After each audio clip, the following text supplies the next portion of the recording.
back, everyone. Happy New Year. If I haven't said that, I think I said that already, but I'm going to say it again. Um, we are in a frigid month of January, here in Quebec anyway, but I have a wonderful guest here that's going to warm us all up with some beautiful words and reflections and thought. I have Jenna Jasek from the Outdoor Learning Store, and she is the director for Indigenous learning there. And I was really pleased that she took me up on this offer to come in and share some of her insights about education, but also from an Indigenous perspective as well. We talk a lot about this, and I'm glad that we're getting such a wonderful person to come and share some ideas. So thanks, Jennifer, for joining us today here. Oh, thanks so much for having me. It's such kind words. Make me Well, feel it's so a real good. pleasure. I've been kind of following you throughout a few years now and your work, and articles and videos that you've put forth. It's really been fun to do a bit of a deep dive into what you've been doing. And I'd love to start these with like early recollections of um, when did like nature and connection to it and a sense of wanting to share that with others start to percolate for you? Because I really feel like you have such a wonderful connection to our natural world, and you have this wonderful innate ability to share it with others in such a wonderful way. Could you tell us what some of your early recollections about, where that started and your community and where it developed? Yeah. Well, I live in rural BC. So I grew up on an acreage and I was an only child for 6 years. I didn't get a sibling until I was six. So I spent a lot of time outside by myself. And I just always felt that I was connected to the land. I always felt Mm, like they were my siblings and we had I always talked and connected and just felt most comfortable outdoors. And I would just spend mm, time like in the grass. And then we had long grass. And I just remember just laying there and just feeling the most at peace. And so it's always just been a part of me. And my grandma growing up would always take us huckleberry picking. mm. And so I always had that. My family was always outside. We were camping and um, yeah, my grandma had the biggest garden, and so I was always there, not helping, playing in the soil and running around, uh, and then yeah, it's just I love being outdoors. It's where I feel my most true self, and I always want everyone else to feel that too, because a day outdoors is there's nothing better than eating outdoors and being outdoors and sharing that fun with family and friends and so I think gosh if we could do this every day that would be incredible and the Wouldn't it? world would be Yeah. different. I'm sure If it you would had be. Yeah. can you imagine, yeah, and getting kids out there every day, they sleep better, they Mm, have, you crave healthier things when you're outdoors. So right. yeah, I just it's That's just really a cool. Yeah. yeah.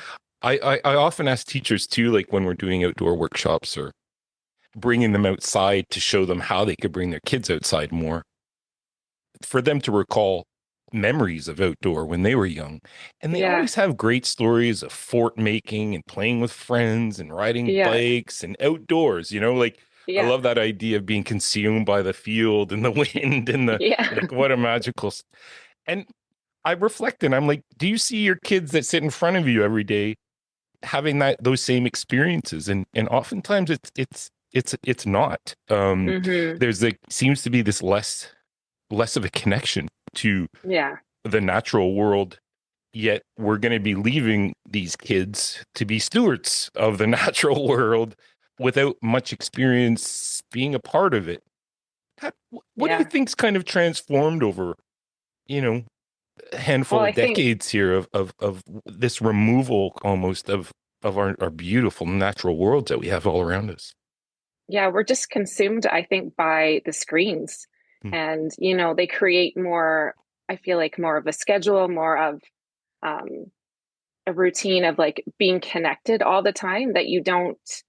um, make that time for outdoors, or it's like it's so much work to get out there. You got to put on all this stuff, or you have to, put on the sunscreen and get, there's always extra things.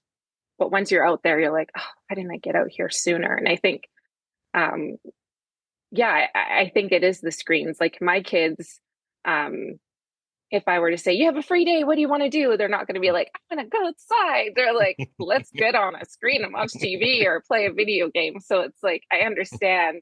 But Yeah. once we're outdoors and we spend tons of time outdoors, and it's just like, Yeah. well, that's what we're doing. So you can have fun Hmm. or you cannot, you can choose. And so they love being outdoors, and we do so many different sports that it really connects us. And just getting away from the screen it is, we're like really tied to it. So I find that We are. once we break free of it, it's like, oh, I never want to see that thing again.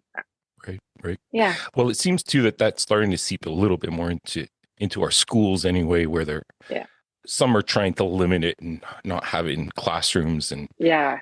but I mean, I was thinking too, like at lunchtime, you don't want them to like just all be sitting in a row on their phone because they haven't had it. Like it's this Yeah. issue that we're going to have to deal with, because it is also creating very anxious kids, Yes. and mental well-being as well as being affected quite a bit by what they're exposed to online. I know. And we have we're not very in control of what they're watching or what they choose to view. So it does play this, like we're trying to create this balance almost, but Hmm. the outdoors I find is our magic key I that think so. of getting them out. And it kind of leads me to this question. Um, how is it that we can get educators thinking more about the outdoors as, and this is a quote, that the Hmm. land will teach you, Hmm. like getting that mindset in that there's such wonderful lessons out there for any subject area. You can have your math, you can have your ELA, Hmm. you can have whatever, like it's there, Anything. it's a classroom. Hmm. How do you get teachers' mindsets to start shifting a little bit towards more of opening those school doors out and getting the kids out?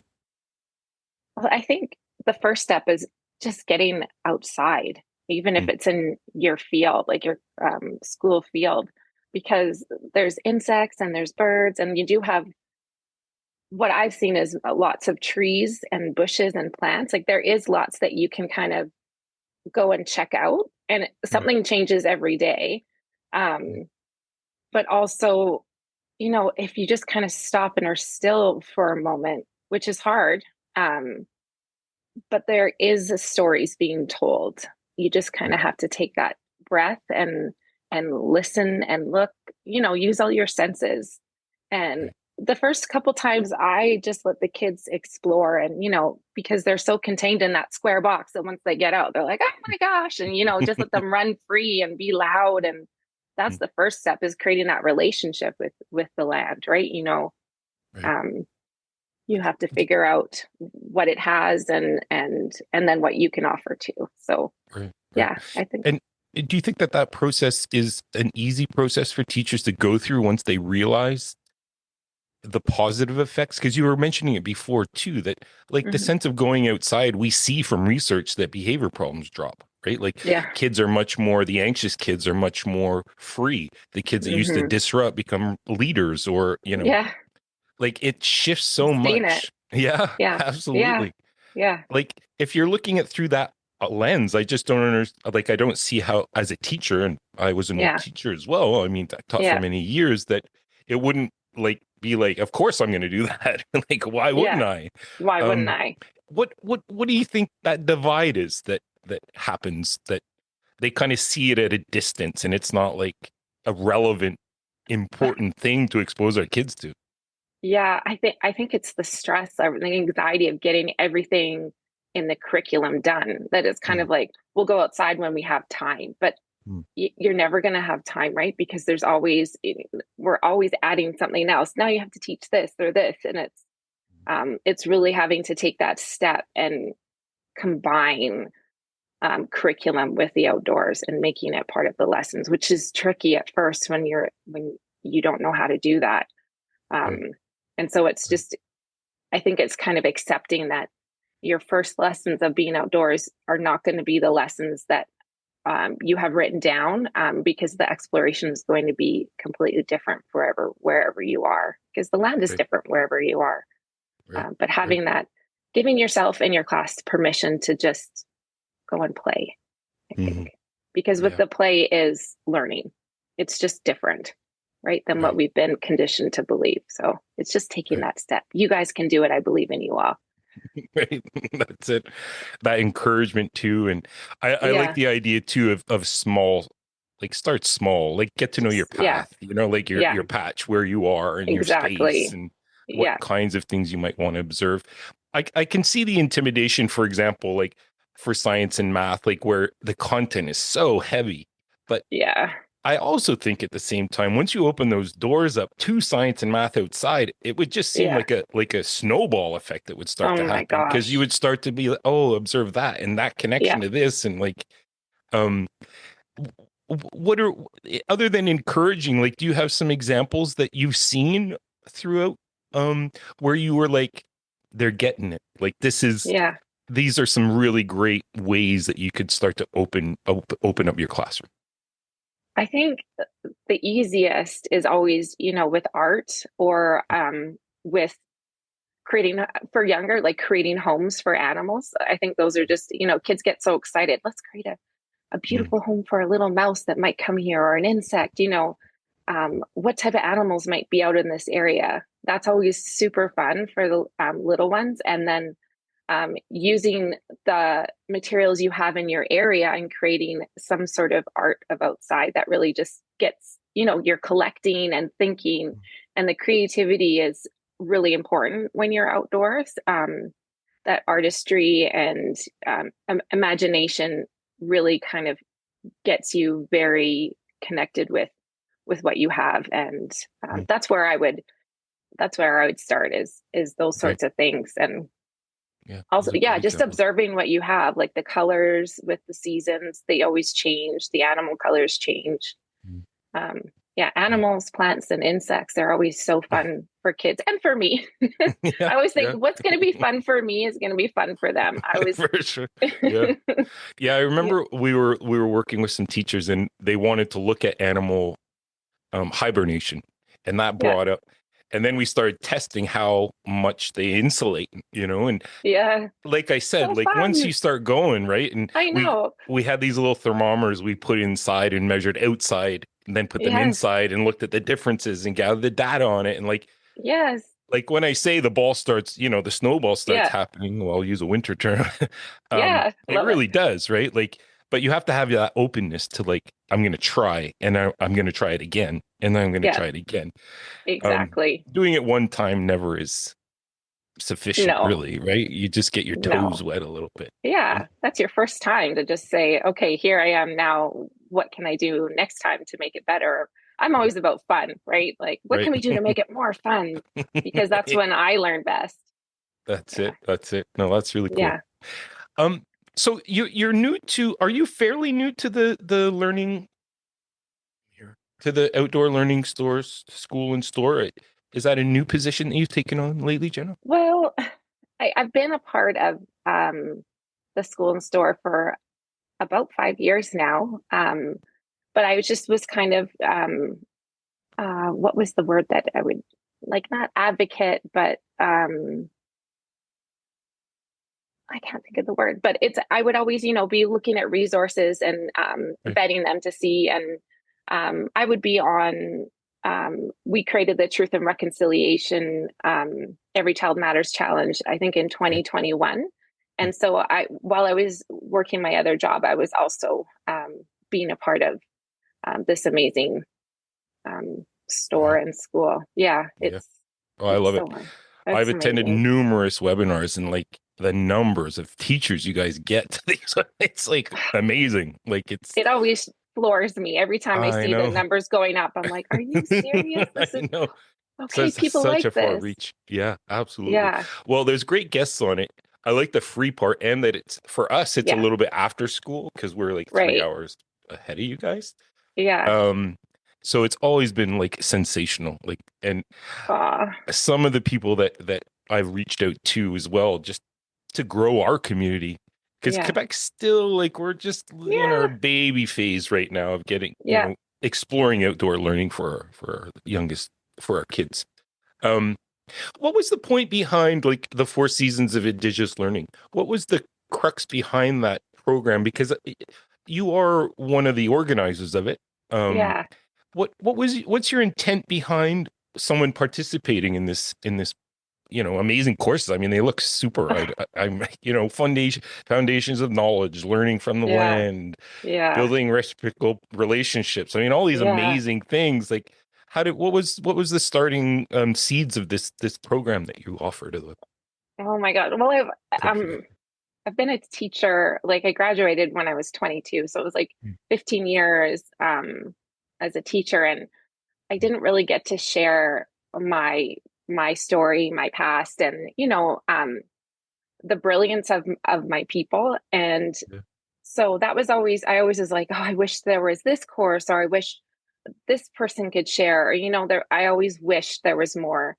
mm, And Duncan and I started working together, and our meetings were always, we would be walking meetings, to be outdoors, because that's where I am my best self. And mm, Duncan loves to be outdoors as well. So he's like, why don't we just have meetings outdoors? And I was like, yes, why not? And it was right after the 215 were found at Kamloops Residential School. And we were both just devastated. mm, And we're out in our walking meeting, and I'm always teaching, like sharing, because he's one person that always listens. I find other people don't ask, or they have opinions, but he was always like, tell me more, tell me more. So I was always sharing different stories, and he's like, mm, I think more people want to hear about this, especially now. And he's like, I think at that time there was the every child matters day once a year, and he's like, we need this more, we need this all the yeah, time. amazing. And so he's like, why don't we, like, we'll take turns and share. I think it was each week, like we just we were like, okay, let's do this. Each Mm, week we would kind of research and share something important about Indigenous perspectives and learning. And at that time, there was nothing had been shared. So it was like Murdered and Missing Indigenous Peoples Day, mm, the Indian Act, UNDRIP, all those really important aspects that aren't really ever talked about. And so we got to deep dive into so many different things and learn mm, more and get better resources, because we were new to it too. And as an Indigenous person, I didn't learn growing up. I learned what everyone else learned, right? And mm, my grandma didn't really talk about it, and so I always felt like a lost connection to my ancestors. And mm, our band wasn't really sharing our knowledge, mm, um, and not that we had it, like colonization, the residential schools, it worked for our area. And so right, there were bits and parts, and like Hispanic band would invite us to events too. And so we did learn some, but enough for me to know more than others, but not enough, mm, not enough. And still, even to this day, after all the learning I've done, I'm right, still a lifelong learner, and my perspective will change and grow. And I just want mm, people to know that, like, I will never be an expert. I'm a learner and a lover of learning. And yeah, this is my dream. My lifelong dream is to know and share, and just share the brilliance of our people and our ancestors. amazing, amazing. I mean, in that same token too, Jenna, I really love what you're saying. I do find that like our schools want to create awareness, but Mm-hmm. oftentimes teachers are kind of nervous about how do I Mm-hmm. approach it in a respectful way, because I want to make sure that I'm representing, or they feel like they have this large responsibility, and Mm-hmm. because of it prevents a lot of the talking, because they just feel like it's not my place. But Yeah. how do we get teachers like past that of, and what are some of the things that they could start to do that Yeah.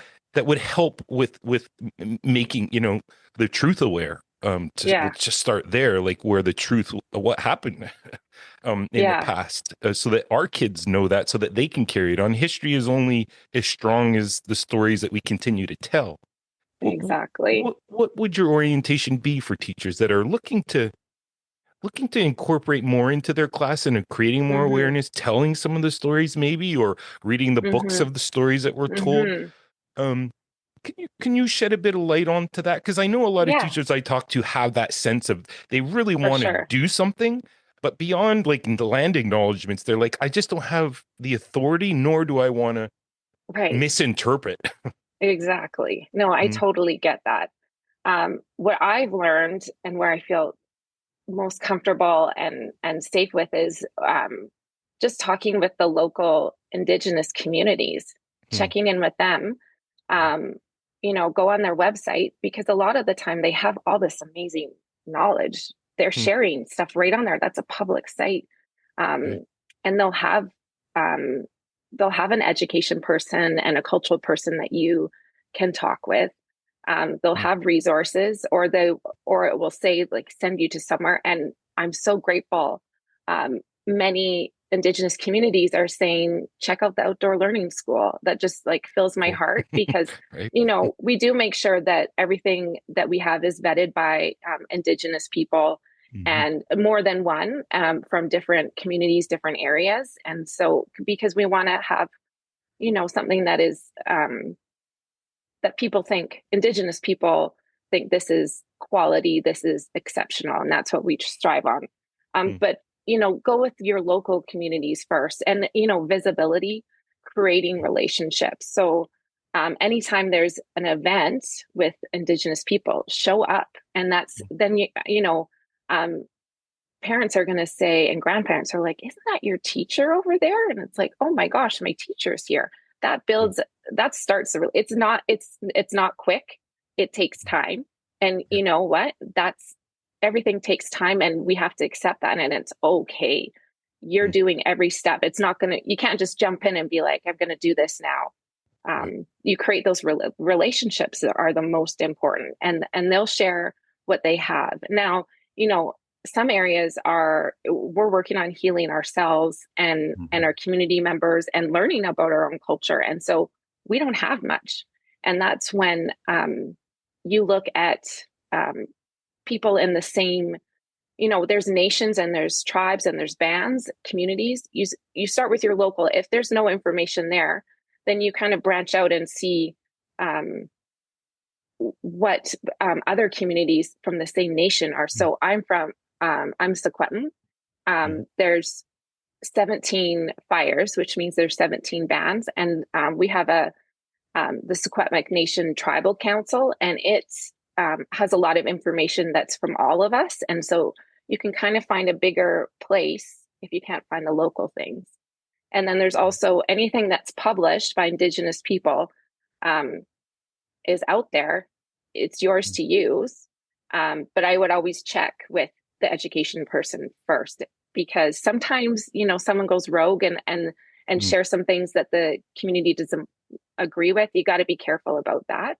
right. Yeah. Um, but Right. those are my first recommendations. I like it. Relationships, yeah, Mm. go Well, I mean, local, that's what I tell teachers too when they're yeah, working with their kids and other teachers, like build that relationship because that's what's going to yeah, guide you for the yeah, rest of the year. yeah. Um, and it tends to be all about that relationship building. So It is, yeah, it that's is. some wise words. It's important and it takes time, and that's okay. It just shows Nice. that you're putting in the effort, which is the most Absolutely. important. Yeah, Absolutely. And kind of bring things to a close, Jenna. Thanks so much again for this. This has been super insightful, and I hope we can talk again one day. I have I so many hope questions. so. Like I keep these to 25 minutes, but I Yeah. only get through maybe three questions. So there's more to Well, develop it's like my as time favorite goes on. topic, so I can talk for so much about. I love and like these questions have been so great. It fills my heart that I get to share. Awesome. So thank you, I love it. thank you. What's coming up with the outdoor learning store that you might want to share with the listeners that where they can go and start that journey? Oh my gosh. Well, at the end of January, we're starting. medicine of storytelling, Mm. with, my idols, um, Robin Wall Kimmerer, Monty Graysmith, um, Richard Van Camp, Leona Nice. Prince. Like it's just, Wow. and That's there's amazing. more. Yeah. I mean, Mm. storytelling is really healing. And that's where I started healing was, Lee Miracle when I was a teenager. I was like, oh my gosh, there's someone that's Native, a woman that's written books. Mm. And so, I, I started reading, and those are the, a connection of someone is like me, Mm. and more of these writers coming. They just healed me so much with their stories. And when we have our 4 seasons of learning, Indigenous learning, and our Indigenous academics and knowledge holders and elders share their stories, they're so beautiful and healing, and really you get to open, like, hear their story. I think that's really important. So that's coming up, and I'm so excited. I can't believe there's a course like this. I see, Yeah, that like, this sounds is a awesome. dream come Yeah. true. Yeah. And then the summer Mm. we have a creative, like, it's kind of more for teachers just to kind of work on you. Richard Van Camp is doing a creative writing workshop one day, Oh, and cool. then our author about nature outdoors, like sketching, he's doing a day. So there's like 4 of them coming up. Mm. We have the outdoor learning conference in Oh, May, which I'm very excited about, but I think it's sold out like yeah. really cool, like within the day. I know it sells out so Um, fast. yeah, but get on the wait list. Yeah. And Well, that's then cool. we're It looks always like an having, amazing experience that I saw some photos and stuff from the oh, last couple of years, and wow, just I, magical. it is magical. It Mm. is, I mean, first of all, you're in Banff, which Right? is gorgeous. You're Mm. surrounded by nature. And then all these incredible teachers and educators sharing their knowledge, and you get to Mm. be learning outdoors. That's just Love it. amazing. Yeah. That's awesome. Well, I mean, it's an amazing place to start. So, listeners, if you're looking for a place to start, first of all, I love that look local, but Yeah. also visit the outdoor learning store, Yes. school and store, I should say. Yeah. And they have And they can such great email me webinars too. and cool. I will Yeah. put the Any link in questions? our descriptor and I will Okay. put your page too so that they know Oh, where to find amazing. you. And please participate in some of these if you're looking to get beyond the land acknowledgement. What a Yeah. great place to start. They're And so fun. it's so great. Well, I really thank you again, Jenna, for this time and sharing some of your stories and your knowledge and wisdom, passing that along. And Aw, like I said, I hope this is not our last conversation. I hope not. It's been really lovely for me. Cool. I Yeah. appreciate that. Well, I wish you a great 2025 and all that comes. And Yeah. Same to I'm you. looking forward to going having a walk right now outside. Oh, So good. I'm just looking outdoors. It's cold and chilly, but it's it just is. so I'll have good to to get bundle up. out. Yeah, that fresh air. Cool. All Thank you. right. Well, take care.